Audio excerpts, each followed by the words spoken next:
Merci beaucoup. Alors, je vous présente, bon, vous êtes déjà venu 2 fois, certains vous connaissent, et encore un grand merci à vous de venir sur cette chaîne. Vous êtes Anne Savinel-Barras, la présidente, d'Amnesty International France, et vous êtes présente aujourd'hui pour nous parler d'un sujet bien précis, hein.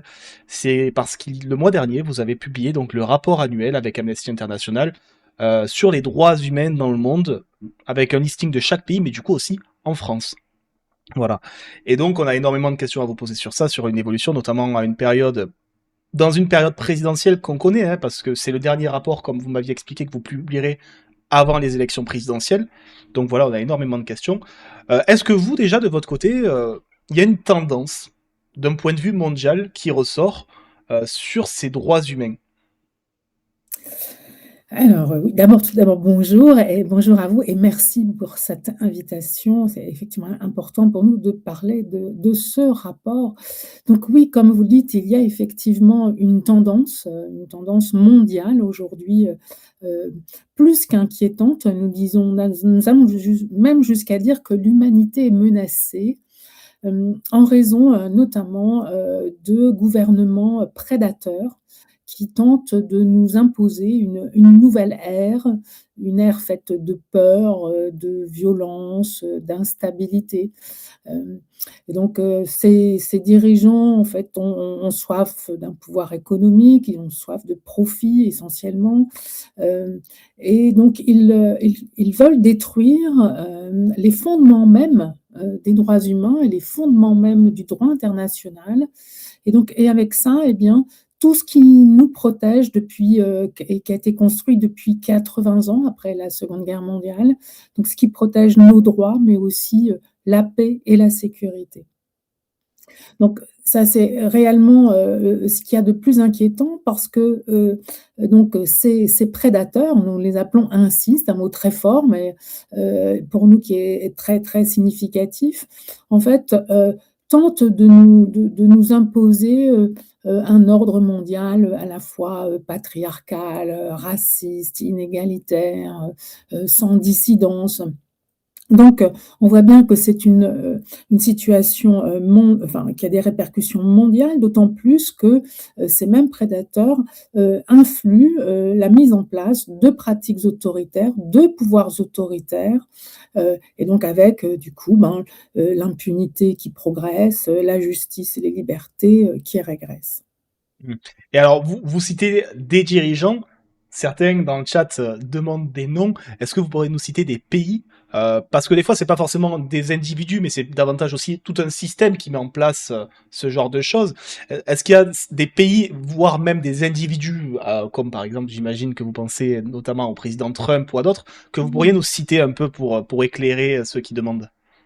Et écoutez, ceux qu'on cite le plus souvent, c'est effectivement, les USA avec Donald Trump, c'est, Israël avec Benyamin Netanyahou, c'est la Russie avec Vladimir Poutine.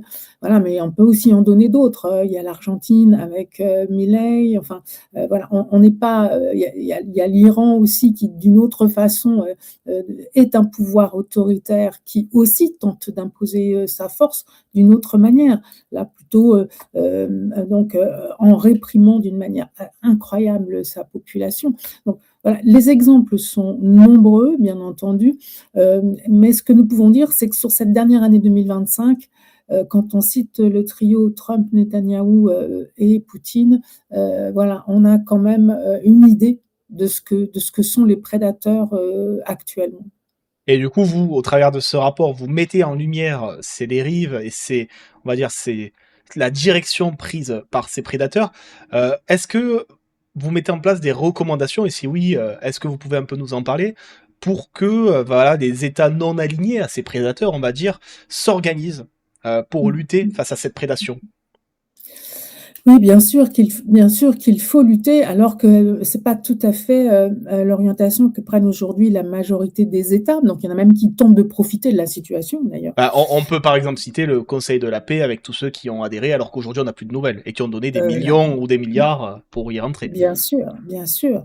Et puis, il y a quand même bon nombre de pays et notamment en Europe, qui en fait adoptent une complicité silencieuse, voire, même parfois, capitulent et donc nous les appelons les lâches, parce qu'effectivement, lâches parce qu'ils ne dénoncent pas des violations extrêmement graves des droits humains, parce qu'ils ne s'appliquent pas à eux-mêmes non plus, le droit international, qui vont jusqu'à ne même pas, respecter les décisions de la Cour pénale internationale, voilà, et donc parmi ces pays-là, beaucoup de démocraties, parce qu'effectivement aujourd'hui, peu de démocraties osent tenir tête à ces prédateurs, et en plus de ça, je vais même aller plus loin, je parlais tout à l'heure de la multiplication des pratiques autoritaires.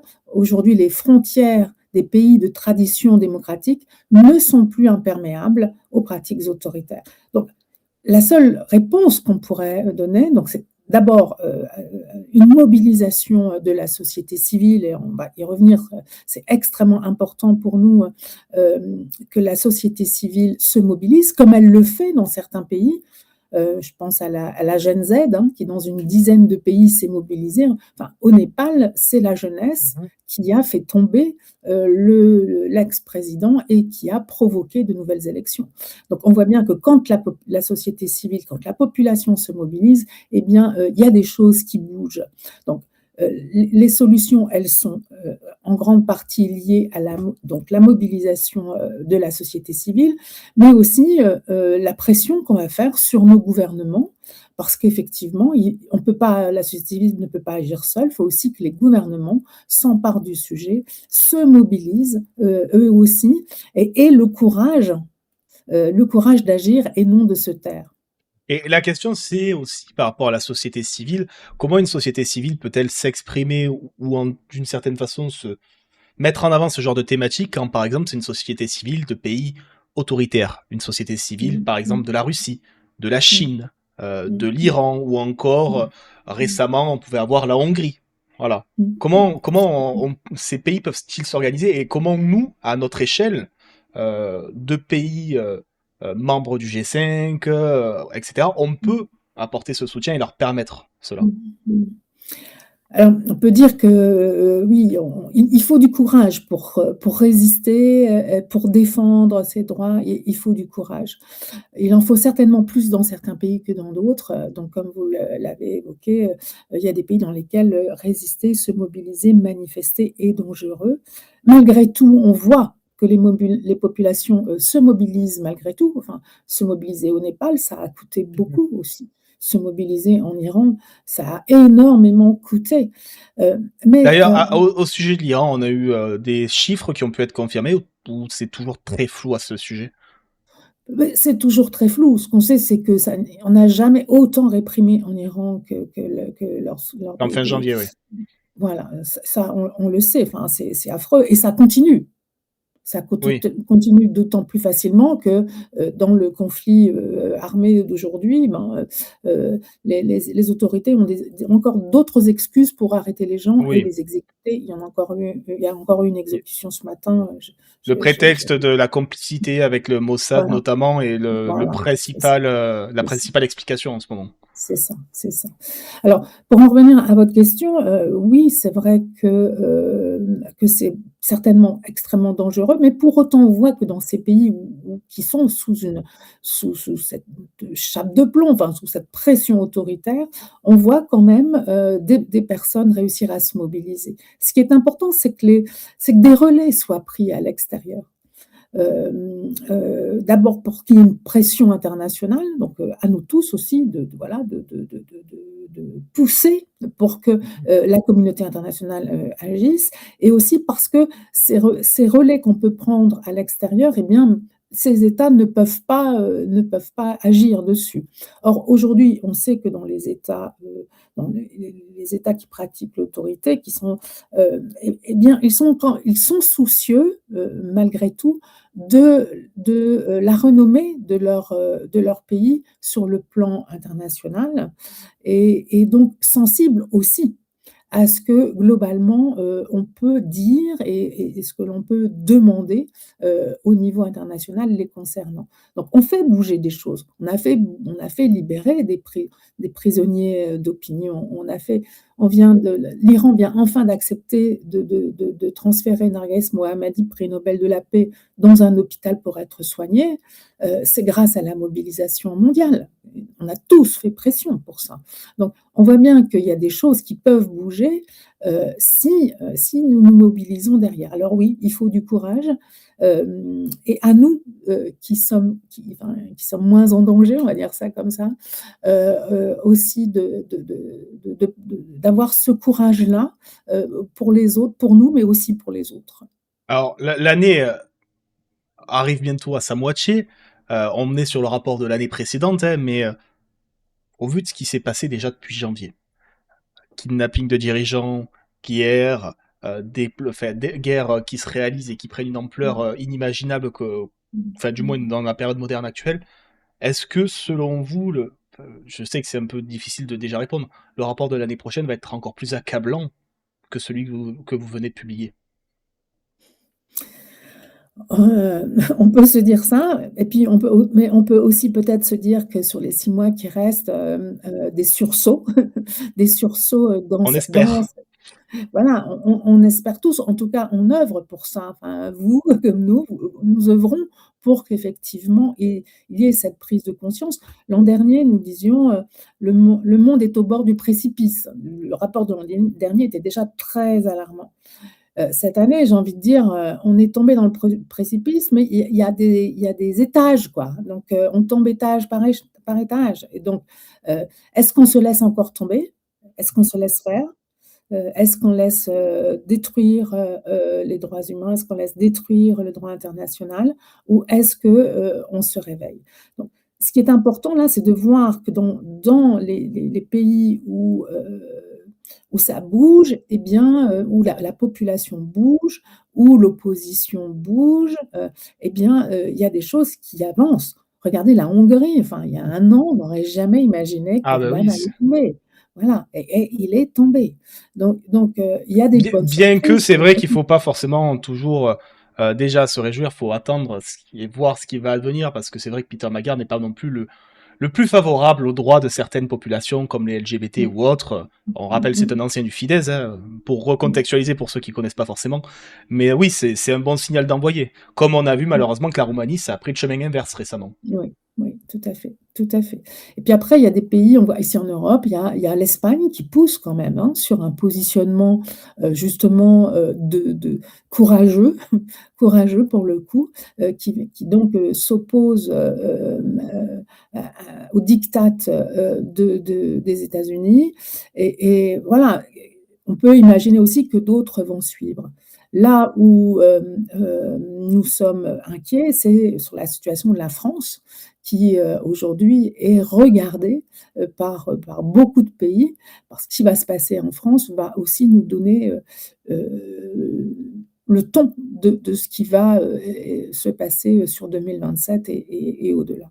Alors, comme j'ai eu la chance de vous avoir, j'en ai profité pour parler à d'autres amis créateurs de contenu politique aussi, Mmh. pour vous poser des questions. Et justement, j'ai Farah RK qui, elle, est spécialisée vraiment sur tout ce qui relève de Twitch, de TikTok, qui m'a posé une question pour vous.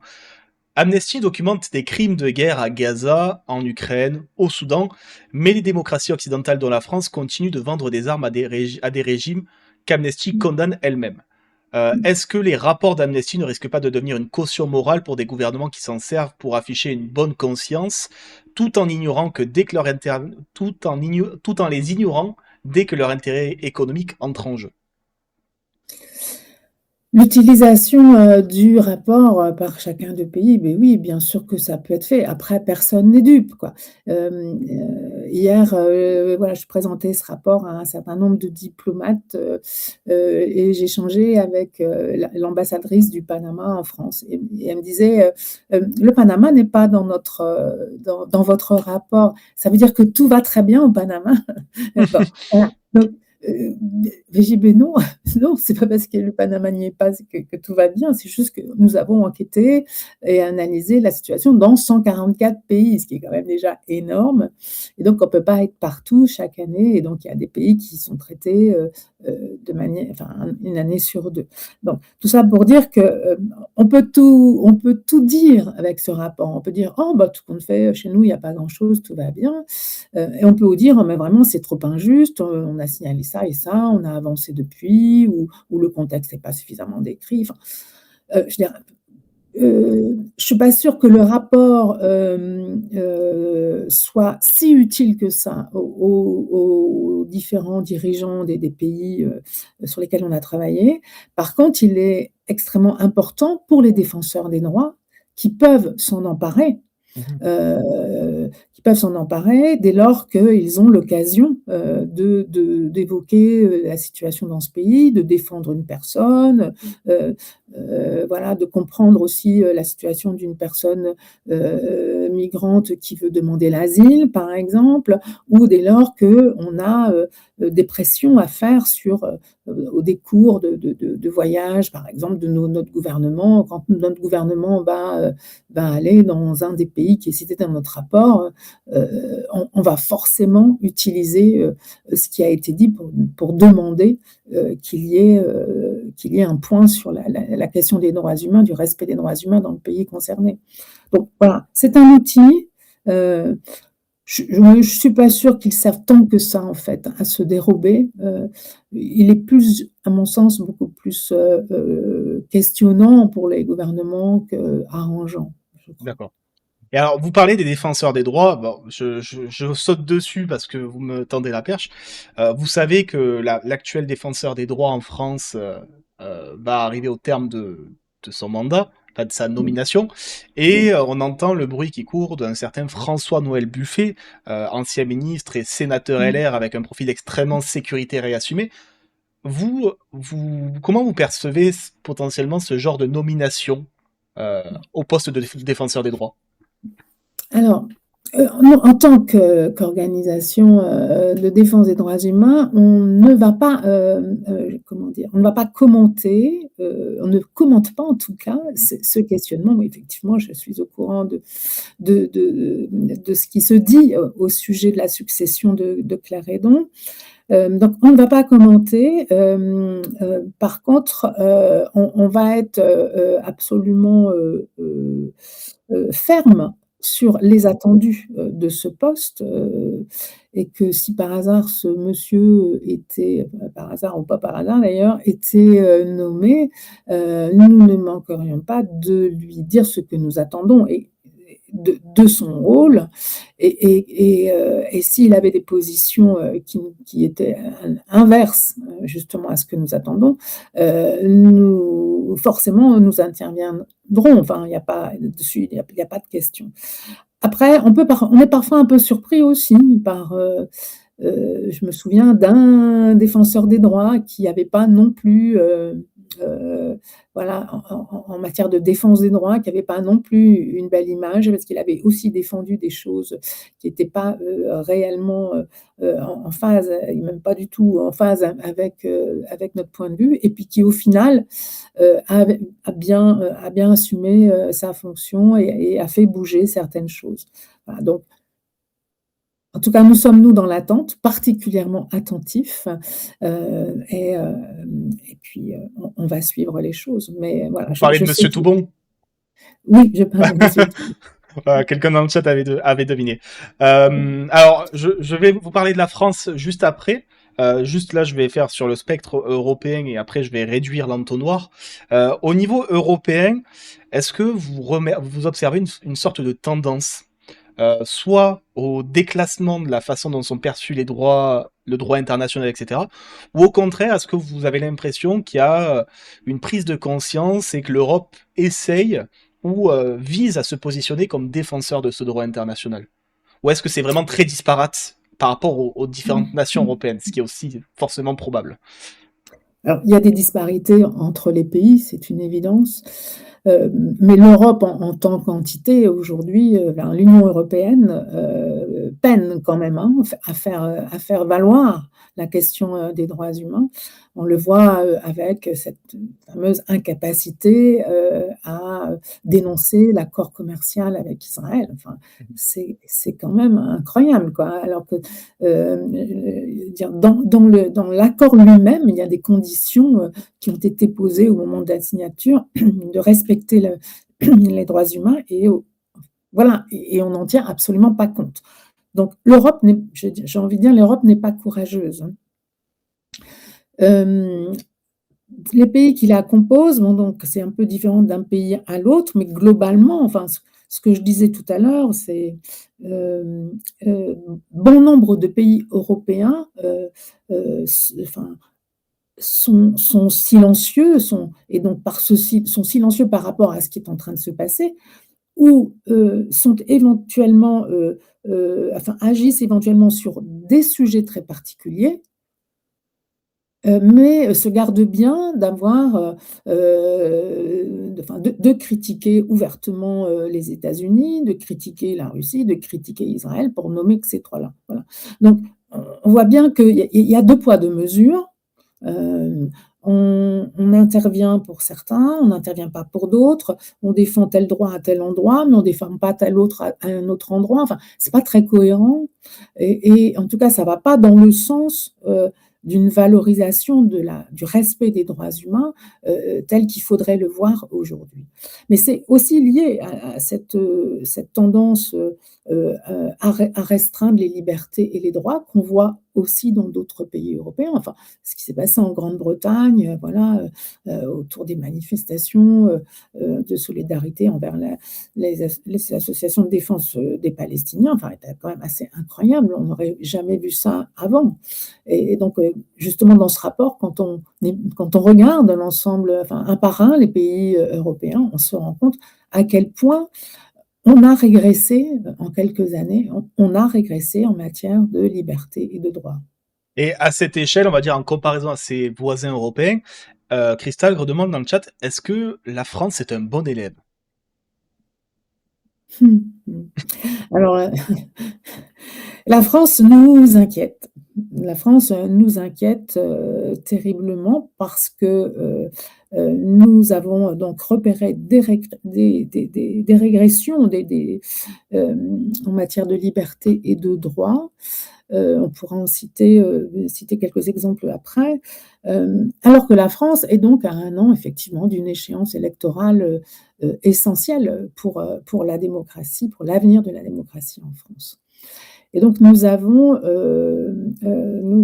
évoqué, en fait, des signes avant-coureurs d'un basculement vers des pratiques autoritaires. Ces signes avant-coureurs sont toujours à peu près les mêmes dans chaque pays. Quand on sent qu'on est en train de dériver vers des pratiques autoritaires, eh bien, on a toujours les mêmes signes. Donc, ces mêmes signes, ce sont des restrictions de la liberté d'expression, de la liberté de manifester et de s'associer. On a quand même quelques exemples en France. C'est les critiques, enfin le discours de responsables politiques contre la justice, hein. La mise en cause de la justice, voilà, derrière, interpelle la question de l'état de droit. On a entendu des responsables politiques dire que l'état de droit n'était pas intangible. Enfin, c'est quand même extrêmement dangereux. On a en plus des discours racistes, xénophobes, totalement banalisés, avec des propos absolument terribles qui sont prononcés par des responsables politiques, par certains médias. Et ça, effectivement, c'est très inquiétant. Et puis, on a aussi un développement de la surveillance de masse. Voilà, enfin, on a quand même énormément, enfin, d'exemples qu'on peut aligner, mais voilà, on a des signes avant-coureurs. D'accord. Et Et ouais. justement, ça rebondit avec une question d'un autre créateur qui m'a fait transmettre une question. Elias, donc créateur sur Twitch, dans votre rapport, vous avez documenté donc les signes avant-coureurs de pratiques autoritaires en France. Quel est le rôle des gouvernements successifs dans cette banalisation des discours racistes, attaques contre l'état de droit et la répression de la société civile? Et quelle est votre évaluation du niveau de sensibilisation en dehors des milieux militants sur ces sujets? Comment rassembler au-delà donc des milieux militants pour alerter en fait? Mmh.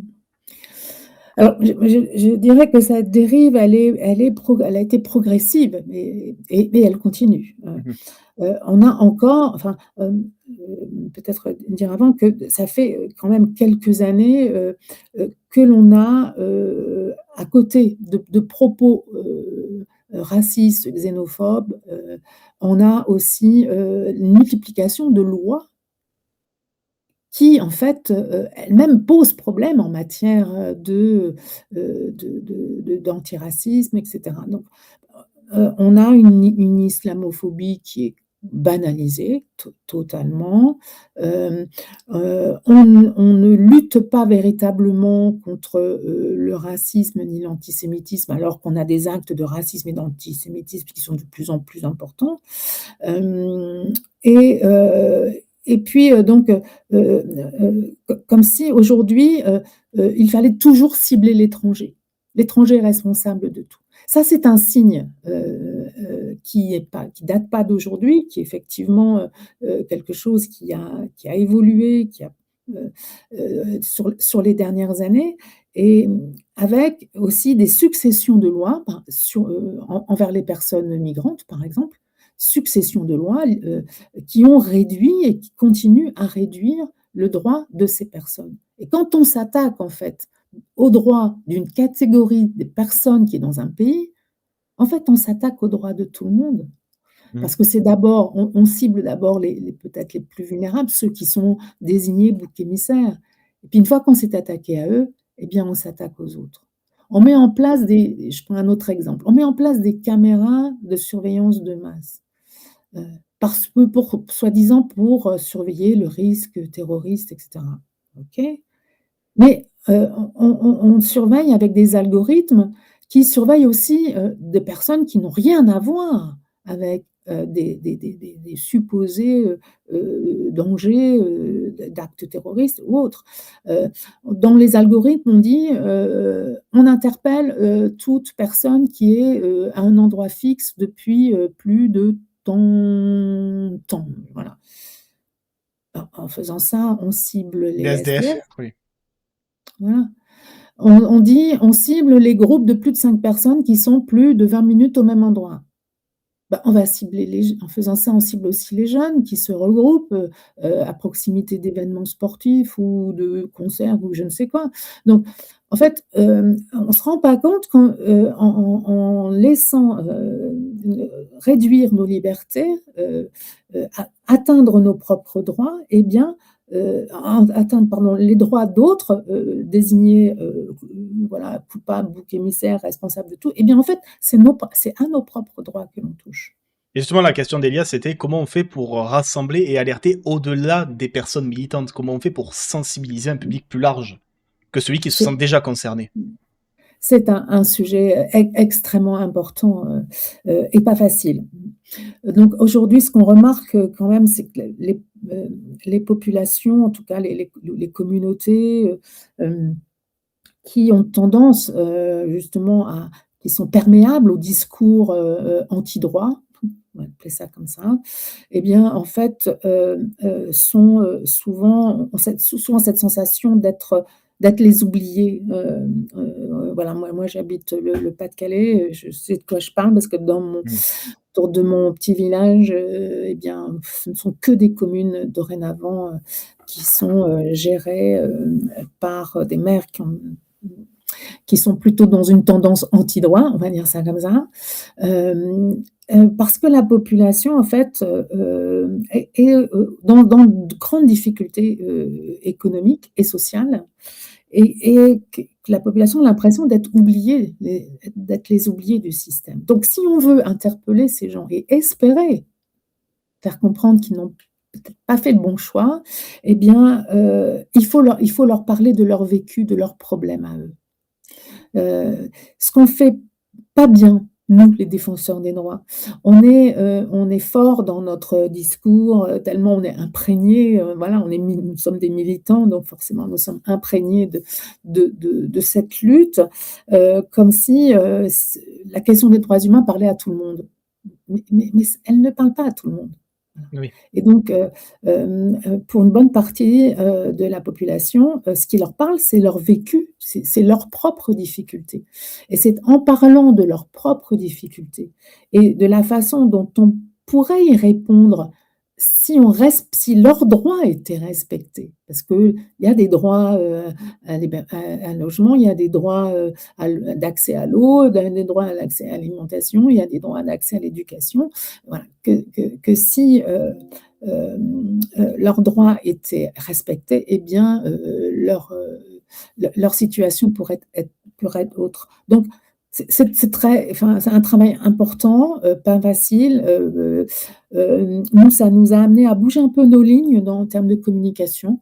On a, et on va continuer à avoir là notamment, sur les réseaux sociaux, des slogans ou des interpellations, un peu différentes, mais qui parlent aux gens, en fait.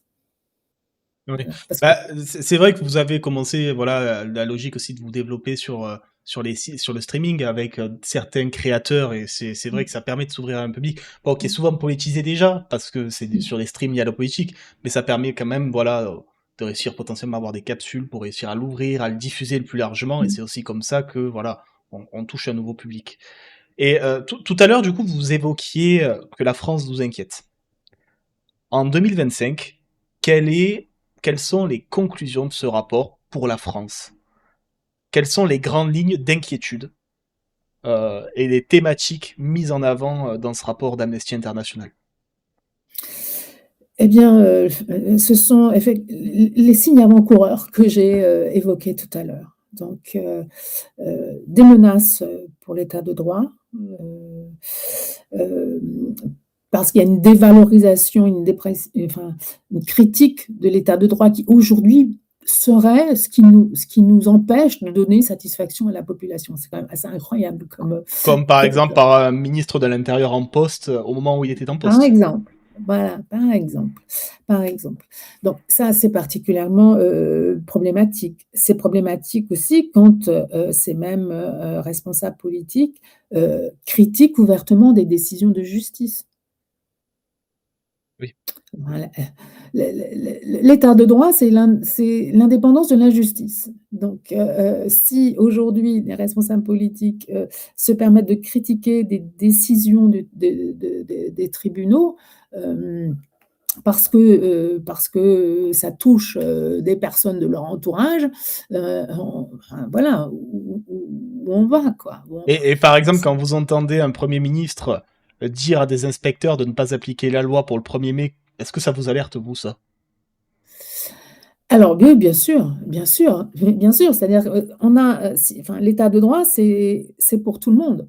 C'est-à-dire, dans un état de droit, les dirigeants comme la population, quelle qu'elle soit, doit respecter la loi. C'est l'égalité devant la loi pour tout le monde. Donc quand on a des dirigeants qui eux-mêmes ne respectent pas la loi, voire encouragent à ne pas respecter la loi, heu, on n'est plus dans un état de droit, on va vers un état de force, en Mmh. fait. C'est la loi du plus fort, c'est celui qui a le plus d'influence et qui peut imposer. Donc ça, c'est extrêmement problématique. Il y a aussi, donc je le disais tout à l'heure, des diminutions des libertés d'expression, de manifestation, d'association. On a vu en 2025 des signes extrêmement forts. On a vu des menaces de dissolution d'une association de défense, des droits des Palestiniens, en plein génocide, de la population palestinienne de Gaza. Heu Cette association, voilà, avec laquelle on n'est pas d'accord sur tout d'ailleurs avec ce que défend cette association, ça n'a aucune importance. C'est une association de défense des droits des Palestiniens composée de personnes, de Palestiniens en exil qui, voilà, et quel message on envoie quand on menace de dissoudre une association telle que celle-là? D'ailleurs, c'était une question qui m'était posée tout à l'heure et je comptais revenir dessus. Par rapport à la notion de génocide par Amnesty, est-ce que maintenant c'est un terme que vous assumez pleinement ou vous êtes encore sur la notion de risque de génocide et de faisceau Mmh. indicateur? On a ça fait un moment maintenant qu'on Oui. assume pleinement la qualification de génocide. Le rapport qu'on a sorti fin 2024, donc comportait, une analyse des situations,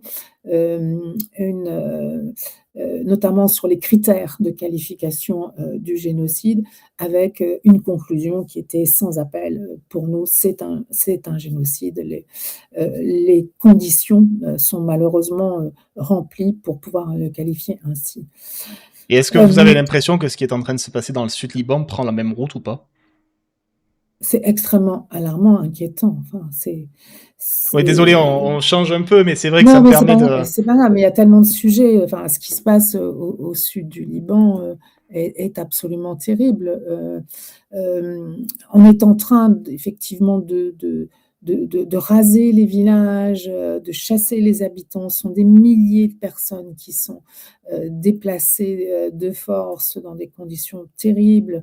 La population civile est ciblée, enfin, alors, voilà, on n'a pas là les conditions du tout pour dire, c'est un génocide. Un Et génocide, même c'est pas ça. affamé, affamé, même quand on pense au blocus alimentaire à Tyr, qui est Ah la ville oui. portuaire qui n'a plus accès à l'alimentation si ce n'est par la pêche. Mmh. Euh, Non, là, on est plutôt sur un autre on est, sur, voilà, la probabilité d'un crime contre l'humanité et qu'il faudra démontrer pour pouvoir le qualifier ainsi, et donc, avec avec une gravité, certaine. Donc nous appelons, au cessez-le-feu, de toutes parts, mhm. sur le Liban, et donc et nous attendons vraiment que des solutions soient proposées parce qu'il y a un cessez-le-feu temporaire, mais qui n'est pas efficace. On voit tous les jours, les morts, voilà, on voit que l'armée israélienne continue à détruire aussi des maisons, des villages entiers, enfin, donc on voit bien que le pseudo, cessez-le-feu n'est pas réellement appliqué et n'a pas de valeur. Et là, une question que je me posais, c'est, on sait que dans ce conflit israélo-libanais, il y a une force internationale euh, qui relève du droit international, etc., qui est la FINUL. Mmh mh. Comment la France doit réagir quand la FINUL est attaquée? Parce qu'on entend des responsables politiques de gauche, hein, pourtant, voilà, récemment, Jean-Luc Mélenchon a expliqué que si la FINUL est attaquée, il faut attaquer ceux qui attaquent la FINUL. Bon, il n'a pas précisé par quels moyens, mais voilà, quand on Mmh avance ça, il y mh. a ça. Il y a ceux qui Mmh. disent il faut tempérer. Euh, Quelle est la meilleure réaction à avoir en tant que Français, avec des soldats français au sein de la FINUL, mais donc qui sont là en tant que force internationale, quand ce genre d'événement arrive? Parce que pour le Alors, coup, la FINUL, je précise pour ceux qui nous écoutent, a été attaquée mmh, tant par le Hezbollah mmh, libanais que par les forces israéliennes. Il y a eu des morts, des attaques des deux côtés. Voilà. mmh. Alors, je vais vous décevoir, mais je vais pas pouvoir répondre à cette question-là, parce qu'elle sort en fait du mandat qui est le nôtre. D'accord. Amnesty ne se prononce pas, sur ce type de sujet. Par contre, ce qu'on va dire, c'est que, ce qui nous importe, nous, c'est la défense des droits Mhm. des personnes qui se trouvent à cet endroit. Donc la défense avant tout, des civils qui sont attaqués et la défense des personnes qui sont là pour maintenir une paix, qui en fait, n'a plus rien d'une paix et voilà. Hem, donc on va uniquement rester dans ce registre, D'accord. enfin je crois que c'est important pour nous de le dire et ça me permet aussi de dire, enfin votre question me permet de dire qu'on a, quand même, de une es un silence absolument terrible sur, l'ensemble, des violations du droit international, commis par, le gouvernement israélien, Mhm. avec des successions, de crimes en fait qui sont condamnables par le droit international et sur lequel la France ne dit rien. Voilà. Alors, la France se préoccupe du Liban parce qu'effectivement, il y a des liens très forts et historiques, mais donc voilà, de temps en temps, on entend des choses, mais au final, qu'est-ce qui est fait pour condamner, les violations du droit international? Eh bien, rien du tout. Oui. On rappelle même que, le survol, du territoire avait été permis à des personnes mises sous, mandat d'arrêt de la CPI, hein. Totalement, Voilà, on totalement, rappelle. C'est totalement. important de le rappeler, de le préciser. Alors, je ne sais pas si vous connaissez la Rainbow Map. La Rainbow Map, c'est une carte qui, c'est un indicateur qui est publié tous les ans sur les droits et les libertés des personnes LGBTI Très bien. dans les pays d'Europe. Mmh. Voilà, la France dans ce classement était cinquième en 2022. Mmh. Aujourd'hui, Mmh. elle a chuté à la 15e place, tandis que ses voisins espagnols sont D'accord. premiers ou les Belges sont encore quatrième. Est-ce qu'il faut s'inquiéter en France, ou comme le Royaume-Uni qui est en chute catastrophique aussi par rapport à il y a quelques années où c'était un des pays les plus LGBT friendly à ce niveau-là, est-ce que on doit s'inquiéter de cette tendance, on va dire, à la limitation de ces droits et du moins à comment ces personnes peuvent être ciblées dans l'espace public aujourd'hui en France et qu'on voit une dégradation telle? Bien sûr qu'il faut être attentif à ça et s'inquiéter. Enfin,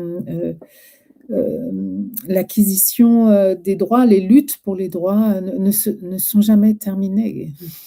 Voilà, prenez l'exemple des luttes, pour, le droit, à l'avortement et regardez ce qui s'est passé aux États-Unis. Donc ça n'est jamais terminé. Hem et dans un pays, je vais prendre d'une manière plus générale, dans un pays où justement, les tendances anti-droits humains, les mouvements anti-droits humains prennent de la puissance, sont les mêmes pays, en fait, où, les, heu, les minorités, ben, les communautés, sont le plus en danger. Donc, on voit, aussi, dans les pays qui ont basculé, qui sont maintenant, gérés par des pouvoirs, très nettement autoritaires, on voit bien que c'est les premiers qui sont attaqués, eh bien, ce sont, les étrangers et ensuite ce sont les femmes, ce sont les personnes des communautés LGBTI. Voilà, donc et à chaque fois, partout à travers le monde, on le voit de cette manière. Donc que nous, ici en France, il y ait des régressions, mais oui, mais et donc après, voilà, on a sans commune mesure avec ce qui peut se passer, ailleurs, mais dans d'autres pays. Mais ça veut ce sont des voyants rouges qui s'allument sur le tableau de bord, quoi et c'est en train de s'allumer, dans de plus en plus d'endroits et c'est ça qu'il faut considérer. Et la question, c'est comment on fait quand même des gouvernements, on va dire, de gauche, parce que là, pour le coup, au Royaume-Uni, c'est un gouvernement travailliste, hein, c'est le Mmh mh. Labour, Mmh. que même dans ce cadre-là, on voit que les droits et, on va dire, la liberté des LGBT à être eux-mêmes est de plus en plus limitée. Et comme du coup, ce n'est Mmh. pas forcément de l'action des gouvernements, mais des Mmh. populations Mmh. directement, Mmh. de Mmh. par des aspects de croyances culturelles, de perception, méconnaissance ou autre. Comment on fait pour lutter face à ces phénomènes et protéger en fait ces personnes de potentiellement être victimes d'agressions ou autres? Et c'est important, ce que vous évoquez là, parce que ça fait référence à tout ce que, les gouvernements doivent mettre en place pour, justement, qu'il n'y ait plus dans la population ce genre de mouvement. Et aujourd'hui, c'est l'inverse qu'on est en train de faire. Il ne faut pas minimiser déjà, les paroles xénophobes, homophobes, des responsables politiques. C'est extrêmement important. Ça a un impact, parce que le fait que ça banalise, ça rend les choses possibles et donc pour une population qui, en plus, n'est pas suffisamment accompagnée sur ces sujets-là. Hem, si je prends l'exemple de la France, je disais tout à l'heure, on a de plus en plus, d'actes, de racistes, antisémites et de discours racistes, antisémites et la France n'a toujours pas mis en œuvre son plan de lutte contre le racisme et l'antisémitisme. Alors là, il semblerait que les choses soient en train de bouger, mais suite à la fameuse loi Yadan qui, fort heureusement, a été retirée, mais on va aboutir à autre chose, on va voir ce qui va être proposé. Mais il y a enfin, ça fait partie des responsabilités du gouvernement de mettre en place, ce qui est nécessaire pour le mieux vivre ensemble. Mmh. Parce que là, pour le coup, on parle des pays européens, mais on va dire que les pays européens, ça va quand c'est peut-être quand même les pays où c'est peut-être le moins compliqué, bien que il y en a que ça soit compliqué pour ces populations. Moi, ce qui m'alerte, c'est ce qui s'est passé au Sénégal très récemment. Et Mmh. je pense Mmh. que vous aussi, à Amnesty, ça vous alerte, Mmh. Mmh. où il est expliqué que les LGBT, c'est une maladie, qu'il ne faut plus leur donner droit à la parole, qu'il ne doit plus y en avoir, qu'il y a une chasse même Mmh. qui est mise en place Mmh. dans les rues par les habitants, hein. Mmh. Comment on fait en France pour protéger ces personnes qui aujourd'hui sont persécutées pour qui ils Mmh. sont Mmh. au Sénégal et dans d'autres pays du monde, bien évidemment. Mais en fait, là, c'est surtout qu'au Sénégal, on voit une régression et une criminalisation même Mmh. du fait d'être LGBT. Mmh. C'est effectivement, extrêmement, dramatique, compliqué pour nous à Amnesty de nous prononcer très très librement, sur cette question-là, alors que nous avons une section Amnesty, au Sénégal, Oui, qu'il nous faut protéger. bien sûr. Voilà, donc du coup, sujet pas facile, hem et qui me permet d'en fait, de réinsister sur, hem, le fait que quand on enlève des droits à une partie de la population, faut pas imaginer que ça va ne concerner qu'elle. Ce sont d'autres derrière qui vont tomber. Parce que les droits, ils sont interdépendants, ils sont universels, et donc quand on touche à un droit, on touche à tous les droits. Quand on touche aux droits d'une partie de la population, que ce soit pour les raisons LGBT ou que ce soit pour autre chose, eh bien, on va toucher aux droits de toute la population en cascade. Donc, hem, c'est ça aussi qu'il nous faut expliquer aux gens et y compris à ceux qui ne sont pas dans notre sphère militante. Heu, on a trop tendance, en fait, à accepter des choses sous prétexte qu'elles ne nous concernent pas. Donc, c'est une tendance, j'allais dire, je vais le mettre naturelle, je vais mettre le mot entre guillemets, mais, on accepte parce que tout comme ça, on n'est pas concerné. «Oh moi les caméras de surveillance de moi, ça m'inquiète pas, j'ai rien à cacher». Attends, tu as rien à cacher aujourd'hui?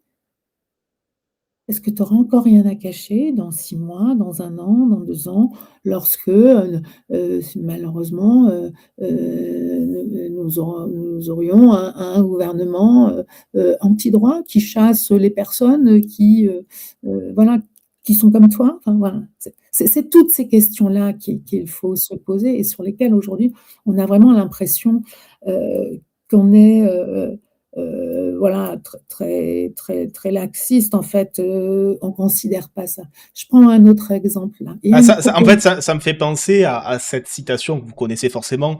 Quand ils sont venus chercher les socialistes, je n'ai rien dit. Quand ils sont venus chercher les Mmh, syndicalistes, je n'ai mmh, rien dit. Quand ils sont mmh. venus chercher les juifs, je n'ai rien dit.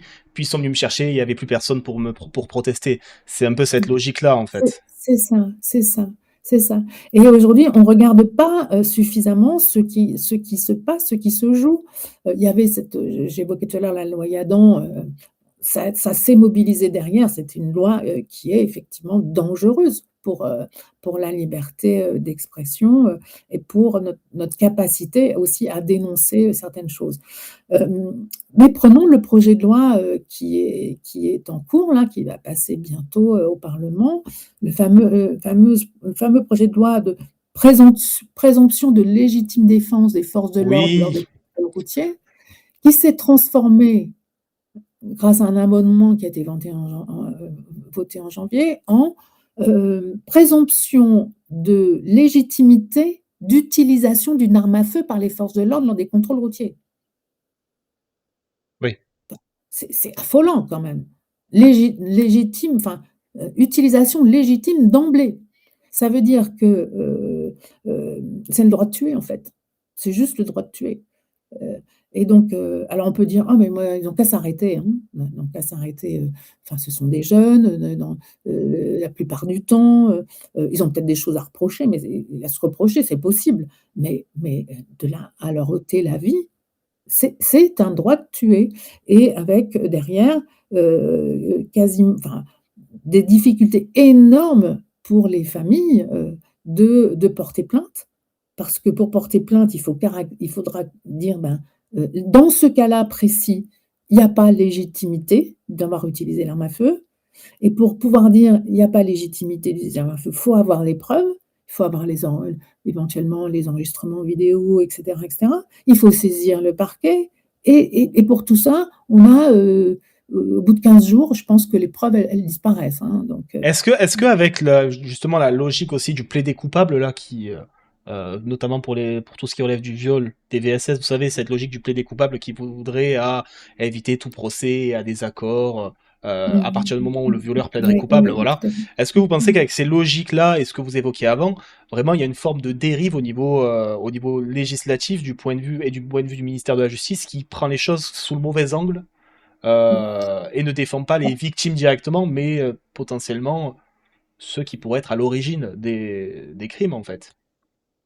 Sur la question du plaider-coupable, nous n'avons pas de position, voilà, donc ou en tout cas, s'il y en a une qui a été prise par le mouvement, je l'ai pas en tête, donc je peux pas vous répondre.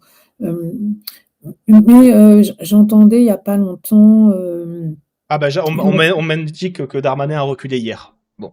très bien.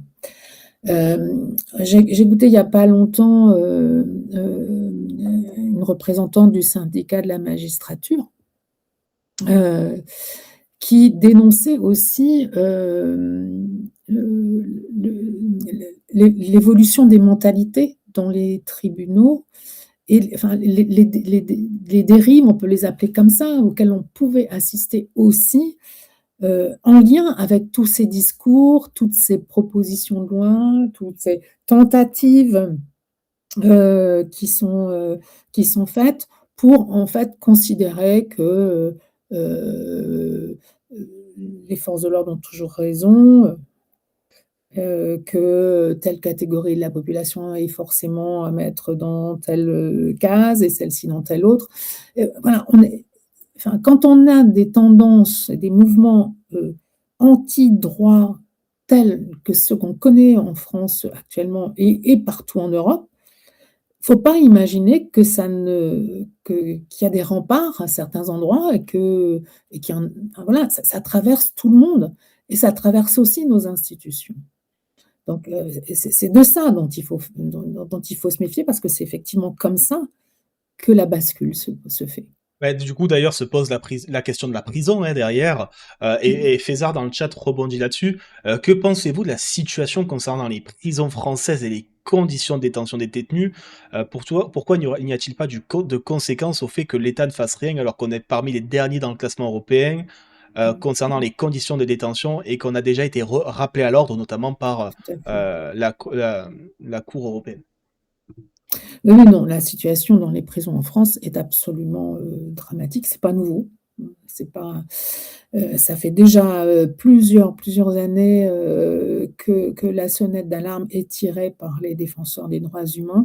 Nous, Amnesty n'a pas France n'a pas particulièrement agi, pardon, sur ce sujet, parce que nous travaillons en fait avec l'OIP. Que D'accord. nous aidons que nous aidons dans leur travail, parce que nous n'avons pas, nous, ici en France, de personnes expertes sur ce sujet-là, puis on ne peut pas être sur tous les sujets parce qu'il y en a tellement. Entre les sujets français, les sujets mondiaux, c'est compliqué. Mais en tout cas, l'OIP fait un très bon travail, là-dessus et décrit, enfin, très régulièrement, et très largement l'état des prisons françaises, enfin, prisons qui sont une honte, pour notre pays, compte tenu des conditions d'incarcération qui ne respectent en rien les droits fondamentaux, des personnes emprisonnées. Et alors, je vais rebondir de façon un peu amusée, mais c'est surtout sarcastique, hein, sur une question de cristal. Est-ce que le procès du financement libyen de Sarkozy est un bon signal sur la mise en responsabilité de nos dirigeants? Comment est-ce qu'on juge la portée de ce procès? Et surtout, est-ce qu'on a vraiment besoin de parler des conditions de détention pour potentiellement Nicolas Sarkozy à la prison de la Santé? Est-ce que c'est pas les conditions que tous les prisonniers devraient avoir? Oui, oui, non, mais on a fait enfin voilà, ça c'est la France, quoi. On a fait effectivement tout un plat sur les conditions, d'emprisonnement de Nicolas Sarkozy. Je pense qu'il n'a pas eu, les mêmes conditions que le prisonnier, lambda, voilà, dans la prison qui est à 20 kilomètres de chez moi, hein, donc soyons clairs. Ce qui est sans vouloir commenter du tout, hein, le contenu, du procès, ce qui est quand même, particulièrement, grave autour des problèmes judiciaires que rencontre, Nicolas Sarkozy, c'est les commentaires qui en sont faits, par des personnes qui ont, autorité, y compris des personnes qui sont censées défendre justement et porter le système judiciaire. Alors vous avez pas trop le droit de le dire, je pense donc, par exemple, je vais le dire pour vous, comme monsieur Darmanin, ministre de la Justice, qui va rendre visite à monsieur Sarkozy en prison pour lui apporter son soutien. Voilà. Je vous laisse continuer. Non, non, mais c'est tout à fait ça. C'est-à-dire que quand, le ministre de la Justice, témoigne, de la solidarité et en même temps se permet de critiquer, la décision de la justice, enfin, ça a un impact au-delà du fait que c'est complètement dingue en fait, Oui. je sais pas, voilà, mais ça a un impact aussi, sur les gens, qui se disent: «Ah ben oui, mon Dieu», bah, même le ministre de la Justice le dit, donc c'est que vraiment c'est inadmissible. Donc c'est comme ça que les dérives s'installent, c'est comme ça qu'on bascule en fait. Mais on peut le décliner, sur aussi plein d'autres sujets, de la même manière. Oui. Alors on arrive déjà à la fin, ça fait déjà presque 1 heure, c'est passé très, très vite. Merci beaucoup encore, alors encore 1 ou 2 petites questions, qu'on va vous poser là-dessus. Moi, je vais vous poser une question d'optimisme. Voilà. Depuis le début, on parle beaucoup des problématiques, de ceux qui régressent, des reculs. Est-ce qu'on a des pays dans ce rapport annuel qui vont dans le bon sens, où on voit des évolutions positives, des droits acquis, des minorités défendues? Est-ce qu'il y a du positif quand même en 2025? Oui, oui, bien sûr. Il y en a dans le rapport d'ailleurs, hein. Il y a, un certain nombre, dans un certain nombre de pays, on a notifié ce qui avait avancé en termes de droits, que ce soit des droits des femmes, que ce soit des droits des personnes LGBTI, que ce soit, le droit à la liberté d'expression, et cetera. Donc oui, bien sûr que oui, il y a, des pays dans lesquels, les choses bougent dans le bon sens. Il y a surtout, parce que vous parlez d'optimisme, il faut que j'insiste sur ça parce que j'ai conscience que mes propos sont très noirs et que, voilà, ils peuvent amener, à se dire: «Mais tout est foutu». Non, tout n'est pas foutu. Tout n'est pas foutu, l'optimisme, on va le chercher, justement dans ce qui a pu être défendu, dans ce qui a pu être empêché, donc sur la planète, dans cette fameuse Gen Z là qui a réussi, à faire entendre sa voix et donc à provoquer de nouvelles élections au Népal. On va aller la chercher, cet optimisme, on va aller le chercher, dans le résultat des votes en Hongrie.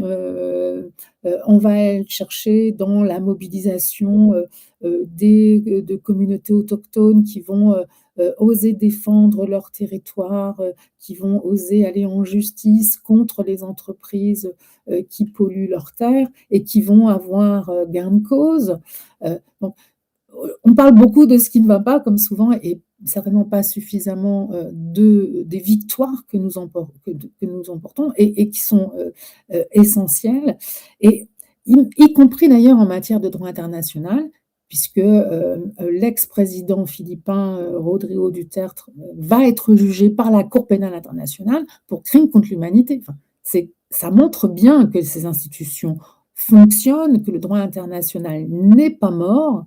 Heu, Ceux qui disent, qu'il est mort, et ben, en fait, ce sont les mêmes qui sont dérangés par ce même droit international.